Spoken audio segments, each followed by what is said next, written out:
Bueno, parece que no nos ayuda. ¿No se puede?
Nada que hacer, ni a dónde ir, sin esperanza a su vivir, sin ilusión ni dirección y sin remedio a su dolor, hasta el día que del cielo nos llegó. Oh, Dios con nosotros es Emmanuel, regalo eterno a toda su creación. Dios con nosotros es Emmanuel, el anciano de días, encarnado en un bebé, el Mesías prometido por amor. Dios con nosotros es.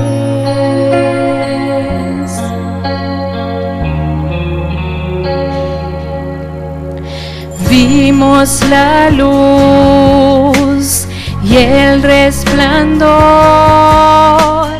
de aquella estrella que nos llevó hacia el lugar donde nació nuestra esperanza y salvación, pues ahora desde el cielo nos llegó. Dios con nosotros es Emmanuel, regalo eterno a toda su creación. Dios con nosotros es Emmanuel, el anciano de días, encarnado en un bebé, el Mesías prometido por amor. Dios con nosotros es,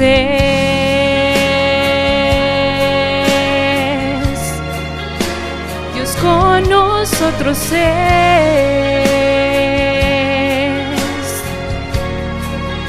Oh, Dios con nosotros es Emmanuel, regalo eterno a toda su creación.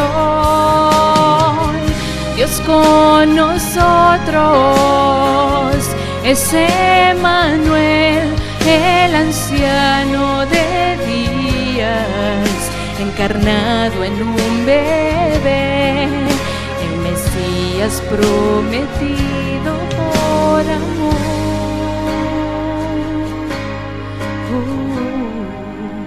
Dios con nosotros es,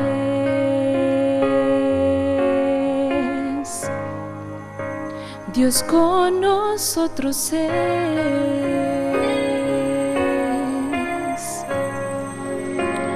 Dios con nosotros es.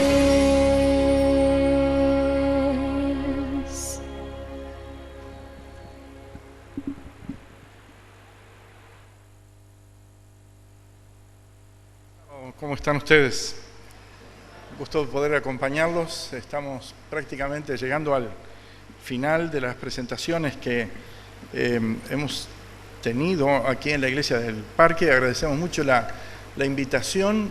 Nos sentimos muy agradecidos por varios factores, especialmente por quienes nos han ayudado, acompañado, especialmente el fin de semana pasado, hasta la Iglesia de Venado Tuerto, donde iniciamos originalmente 40 años estuvimos en las dos etapas que vivió nuestra iglesia allí.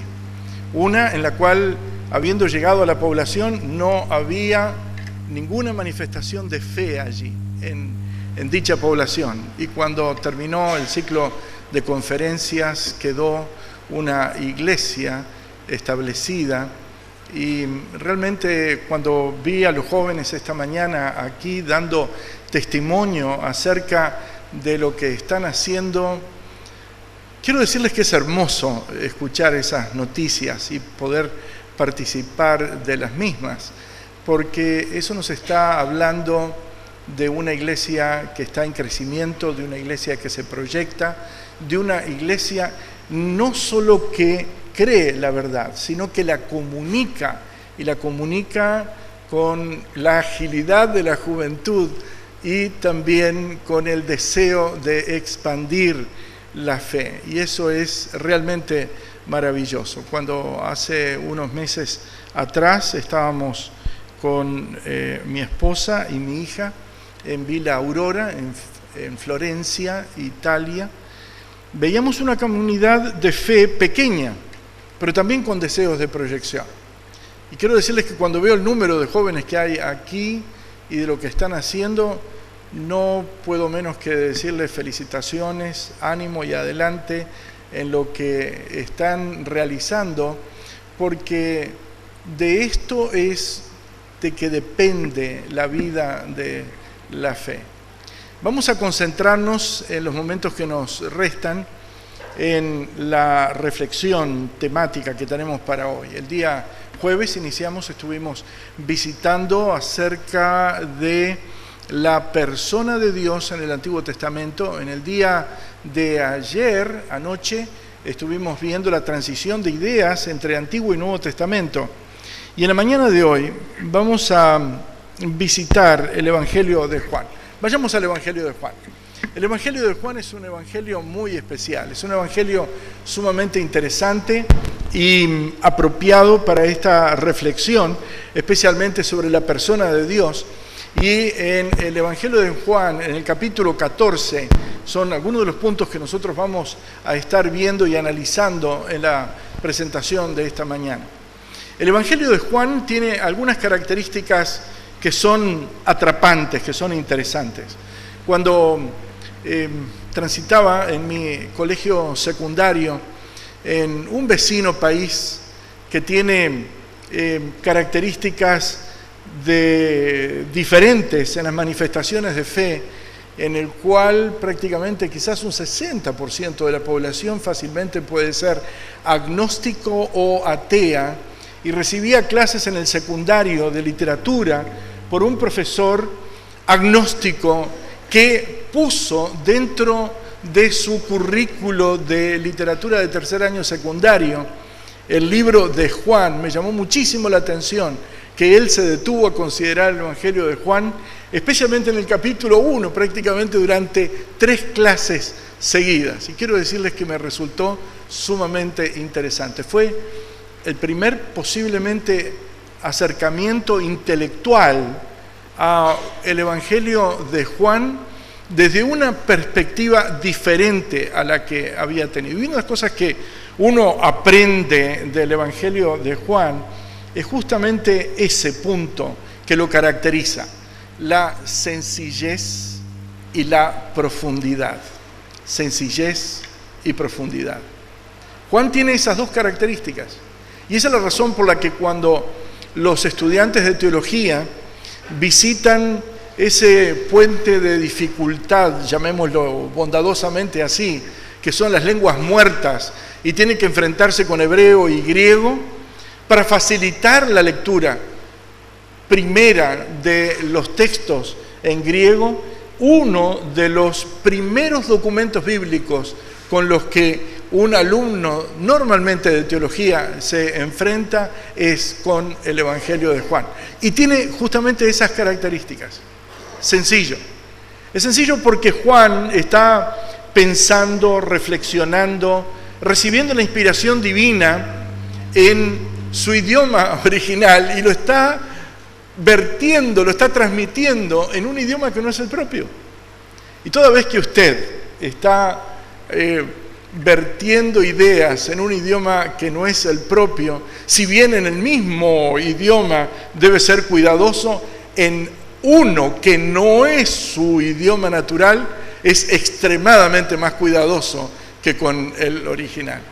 Quiero decirles que ese es uno de los aspectos que a veces en la bilingüalidad uno tiene que tener muchísimo cuidado. El Señor está expresando aquí conceptos que son sumamente importantes.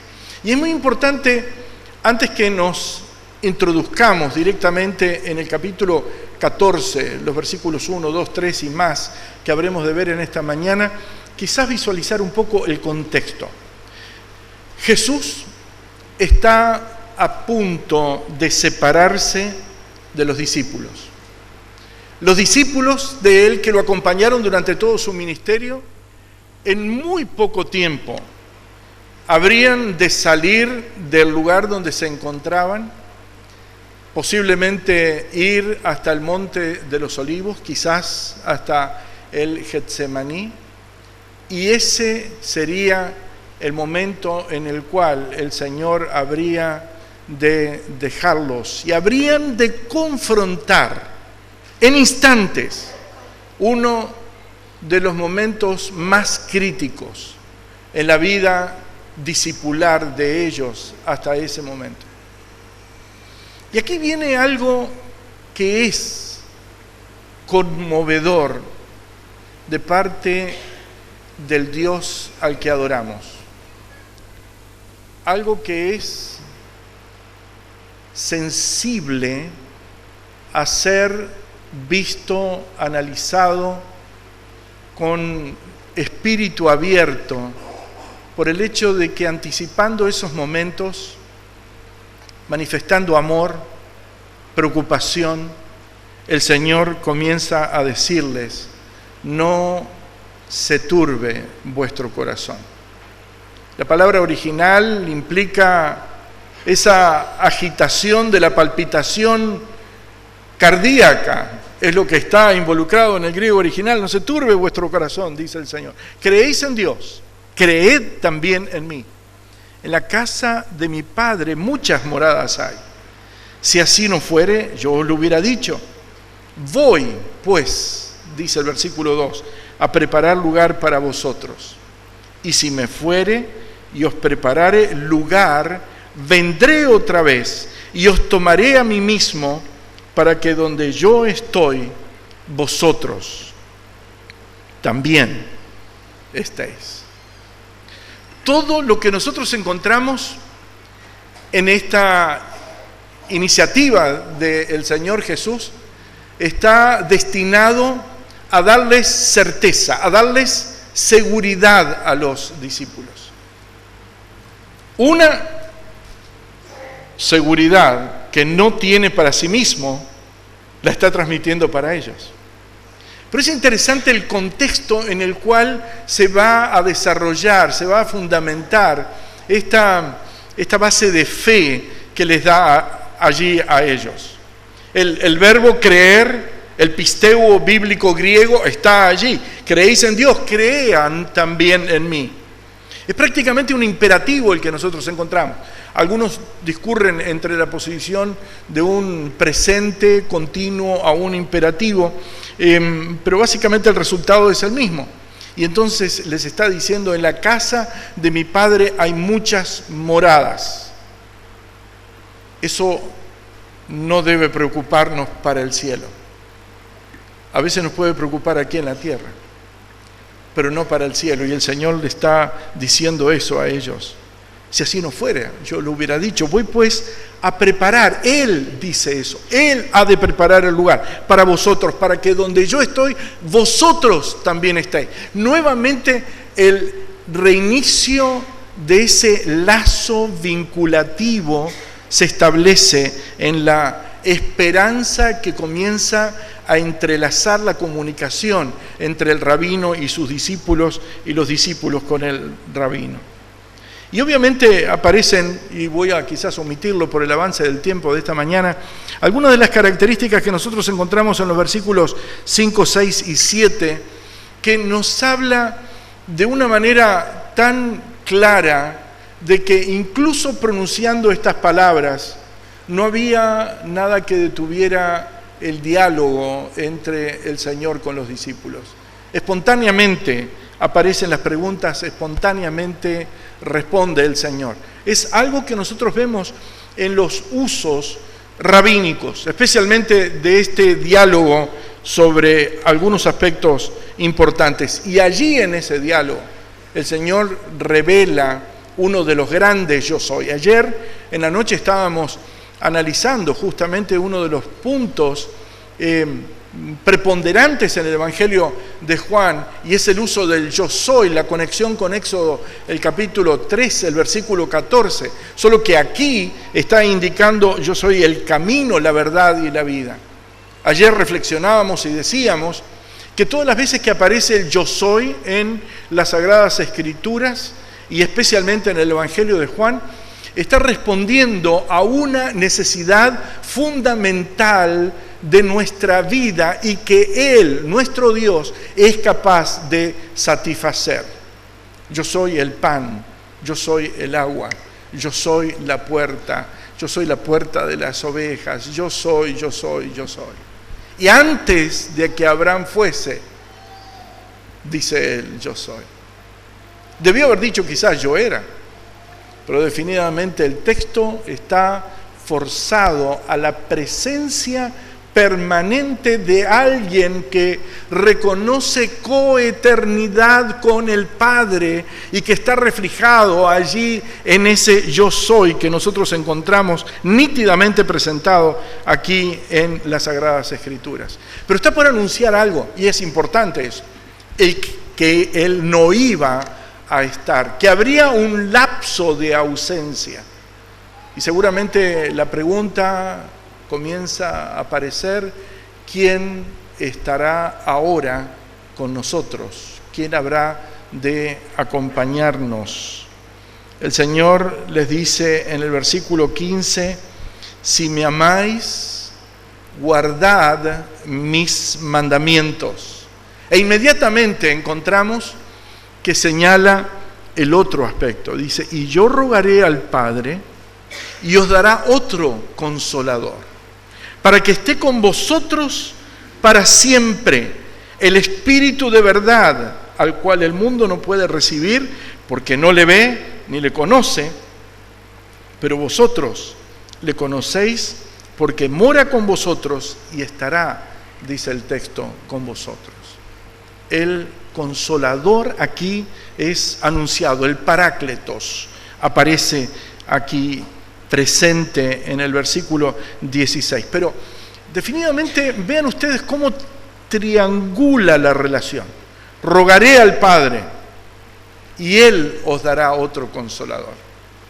Cuando nosotros vemos esto, y especialmente lo vemos en cómo Dios, la persona de Dios, se va desglosando, revelando en las Sagradas Escrituras, vemos cómo van avanzando los elementos. Y recapitulemos rapidito algunas de las cosas que nosotros vimos.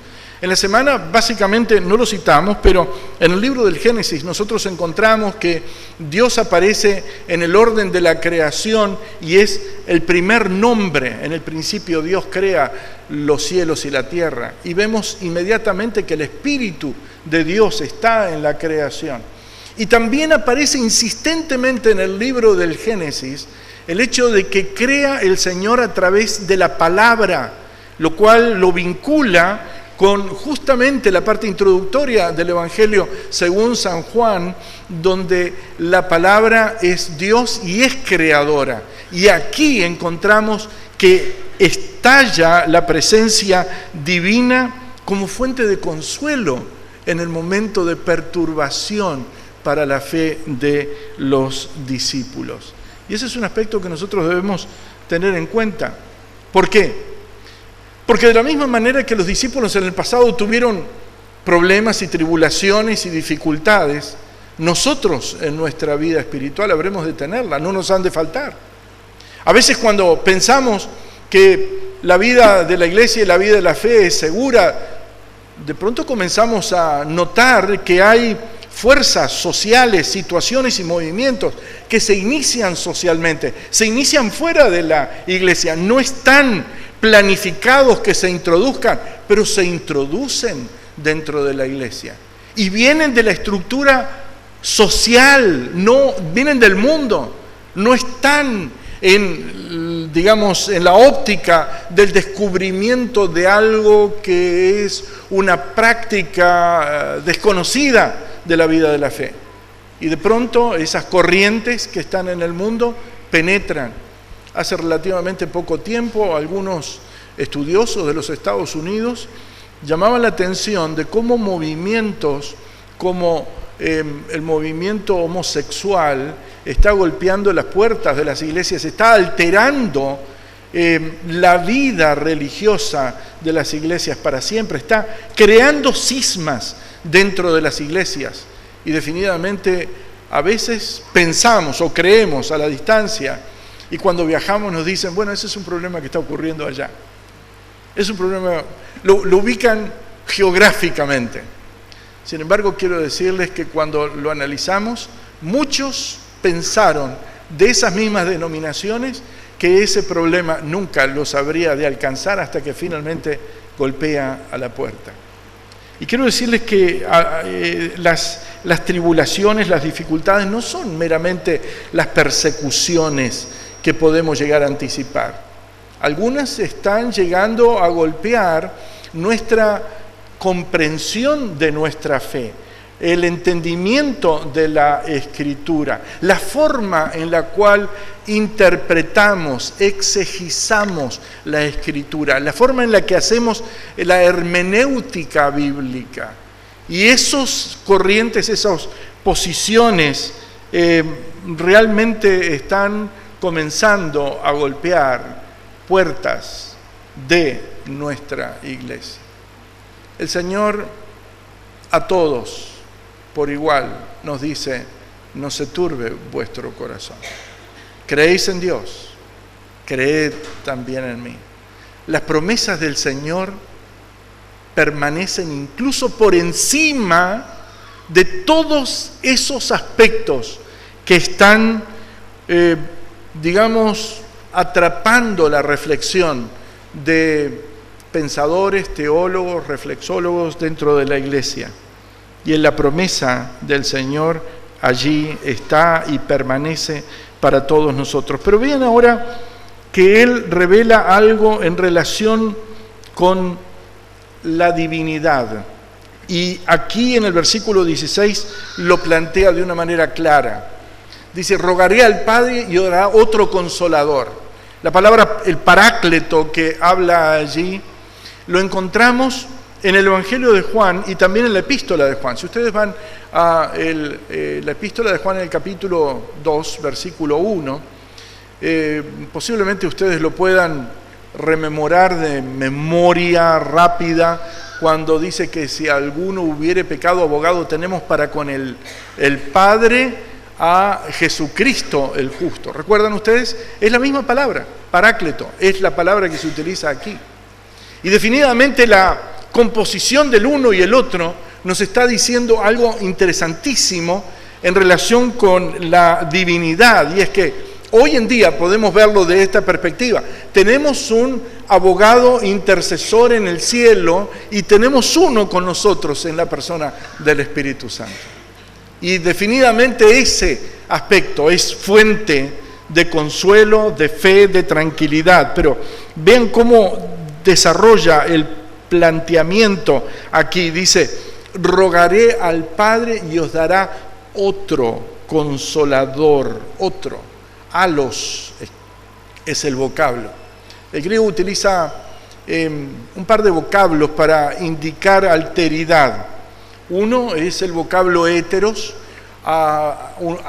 alguien que es totalmente diferente en naturaleza y sentido, pero al utilizar alos, está utilizando aquí el Señor un sentido muy especial por el hecho de que está invadiendo semejanza de identidad, igualdad en el sentido de lo que refleja. Un comentador bíblico dice: la palabra griega alos distingue al sujeto hablante de la otra persona, pero es alguien que responde a las mismas características de aquel que está indicando acerca del otro. Es decir, Jesús fue una persona real. Es una persona real. No tiene sentido alguno decir que Él podría haber sido sustituido por una fuerza impersonal, como algunos movimientos religiosos intentan inferir en la persona del Espíritu Santo.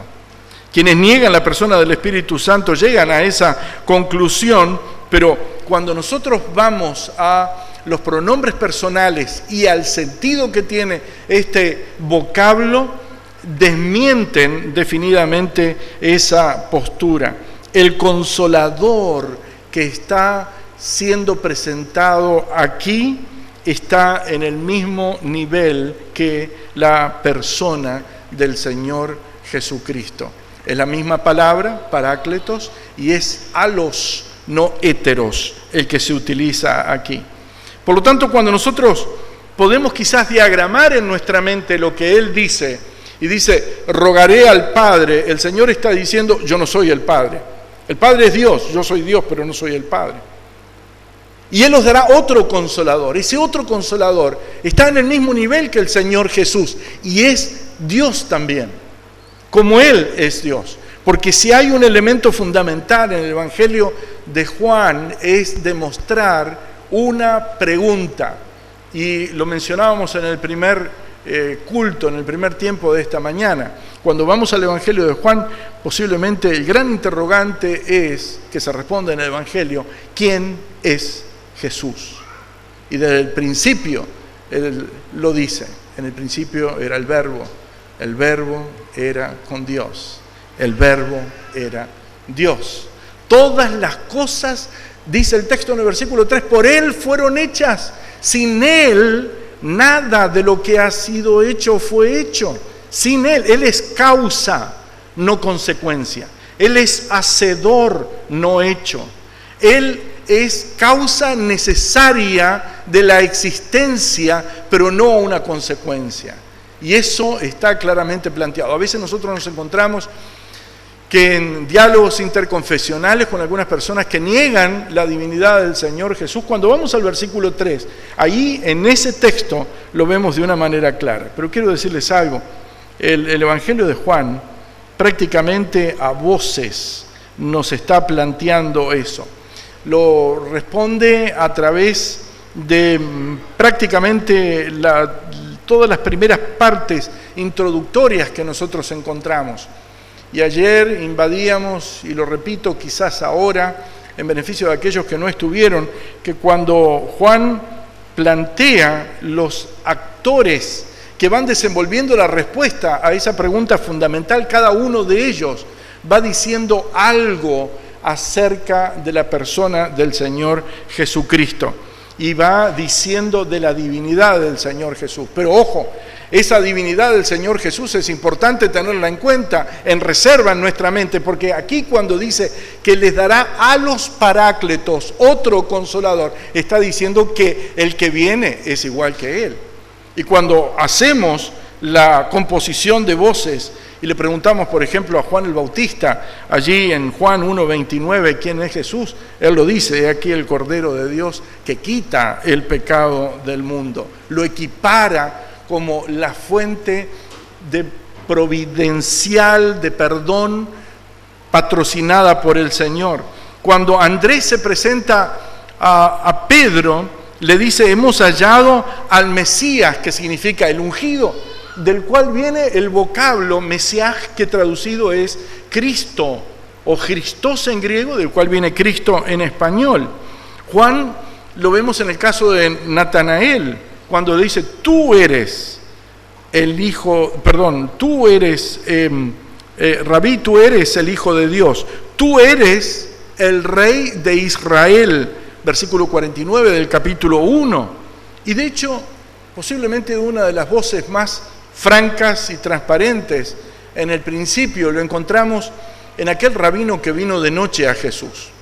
El Evangelio de Juan, de paso, en 3 ocasiones se refiere a Nicodemo, nombre que nos habla del tremendo y arrollador efecto de la helenización dentro del pueblo judío, con un rabino con nombre griego, Nikos Demos, vencedor del pueblo, que le dice al Señor, Rabí, sabemos que has venido de Dios como maestro, porque nadie puede hacer las señales que tú haces. Pero posiblemente, y voy concluyendo mi reflexión de este segundo turno con la parte del cierre del Evangelio de Juan. El Evangelio de Juan de principio al fin está respondiendo esa pregunta. Posiblemente la parte del fin es quizás la parte inesperada, porque siempre pensamos que dentro de los círculos de la fe estamos rodeados de creyentes, y de pronto la Biblia nos plantea de que se había escapado un conejito dentro de ese grupo de fe y aparece alguien que no cree con la misma sintonía que los demás. Y el Evangelio de Juan lo plantea. No lo hace con juicio, lo hace con descripción. Para aquellos que les gusta la investigación, una cosa es generar un juicio crítico sobre un episodio y otro es meramente describir lo que ocurre. Juan describe y la descripción es clara. El Señor murió, el Señor resucitó, Y el Señor se presenta en medio del grupo discipular. Vayan por favor al Evangelio de Juan, el capítulo 20, y leamos juntos la descripción narrativa que ejerce Juan sobre este punto. Dice el texto: pero Tomás, uno de los 12, llamado Dídimo, no estaba con ellos cuando Jesús vino. Y le dijeron los otros discípulos: al Señor hemos visto. Y él les dijo: si no viere, primera persona, si no viere en sus manos la señal de los clavos, y metiere mi dedo en el lugar de los clavos, y metiere mi mano en su costado, no creeré. Alguien dice que aquí Tomás aparece dictando las condiciones de su fe. Es decir, él está diciéndoles: no voy a creer por lo que digan. No voy a creer. Lo tengo que ver. Y dice Juan, 8 días después, estaban otra vez sus discípulos dentro, y con ellos Tomás. Observen ahora la narrativa que utiliza Juan. La narración es una narración sencilla, escueta, característico de las cosas que dijimos de Juan, pero él se encarga de hacernos saber que definitivamente las puertas estaban cerradas cuando se presenta el Señor. Y dice: llegó Jesús, estando las puertas cerradas, se puso en medio de ellos y les dijo: paz a vosotros. Yo no sé si ustedes han leído material sobre lo que le llaman en inglés body language, lenguaje corporal, pero me imagino que muchos de los discípulos deben haber mirado a Tomás para ver cuál era el body language de Tomás, cuál era el lenguaje corporal, cuál era el parpadeo de los ojos de Tomás, cómo era el tono de la presión sanguínea de Tomás, cómo era el que estaba ejercitando memoria de que hacía tan solo una semana atrás había dicho: no creeré, y ahora se encuentra frente a las evidencias y dispuesto el Señor a darle la totalidad de los puntos que había demandado antes, y les dice: paz a vosotros. Y luego ahora se dirige a Tomás y le dice: pon aquí tu mano. Al margen de haber pensado que quizás estaría ante los mayores avances de telefonía celular o de alguna visión de algún internauta que hubiera hecho algún tipo de aseveración, aquí hay otro tipo de evidencia. Y es que, hermanos, nada pasa inadvertido para el cielo. Y le dice ahora: y métela en mi costado, y no seas incrédulo, sino creyente. Juan no necesita hacer juicios. La descripción alcanza. La descripción habla por sí misma, es autoevidente. Pero entonces ahora aparece algo de Tomás. Aparece la espontaneidad de Tomás, aparece la manifestación de la fe. Aparece esa respuesta de aquel que pudo haber estado escuchando al Señor en el capítulo 14, cuando Él dice: ¿creéis en Dios? Creed también en mí. Y entonces estalla en una expresión de fe con un eco que se va replicando prácticamente en los rincones de la Biblia en el pasado, en la Shemá, en los Salmos, cuando hablan del Señor y utilizan los modos de Señor y Dios alternativamente. Ahora aparece en los labios de Tomás, pero no aplicado al lenguaje corporativo del culto, sino al del individuo que se une a la fe de todos los demás y rinde su orgullo a la evidencia de un Dios que nos ama. Y le dice, Señor mío y Dios mío. Señor mío y Dios mío. Buscando los términos hace algún tiempo atrás, escribimos un pequeño articulito sobre este punto, el Señor y el Dios que utiliza aquí. El kurios seos del griego empatan y entablan con el concepto de Adonai Elohim, que aparece en la Shemá y que ustedes pueden encontrar prácticamente en los Salmos. En última instancia, y resumiendo, lo está reconociendo Tomás con los mismos términos en los que los grandes hombres de fe del Antiguo Testamento reconocieron y expresaron su fe en el gran Dios de Israel en el pasado. Ese es Jesús.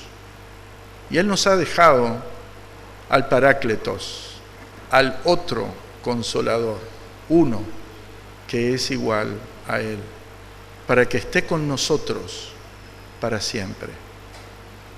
Eso nos dice algo.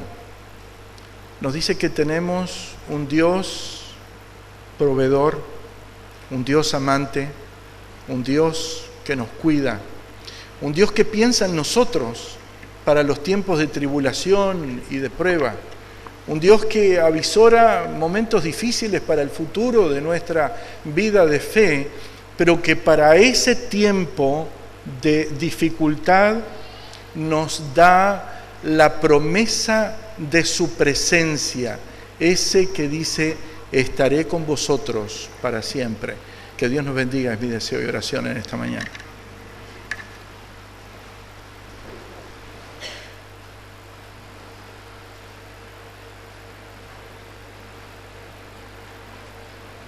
Vamos a cantar el himno número 371, Jesús te ama. Nos ponemos de pie.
Amado Dios y Padre nuestro que estás en los cielos, Señor, gracias. Gracias, Señor, porque tú nos das lo necesario para cada día de nuestra vida. Gracias por el Consolador que prometiste a los discípulos y que está con nosotros hoy también. Gracias, Señor, por tu compañía, por tu amor, por tu cuidado. Y te rogamos que nos sigas cuidando en las horas de tu santo día, que podamos estar relacionados contigo, Señor. Guárdanos, protégenos, nos encomendamos en tus manos, en el nombre de Jesús. Amén.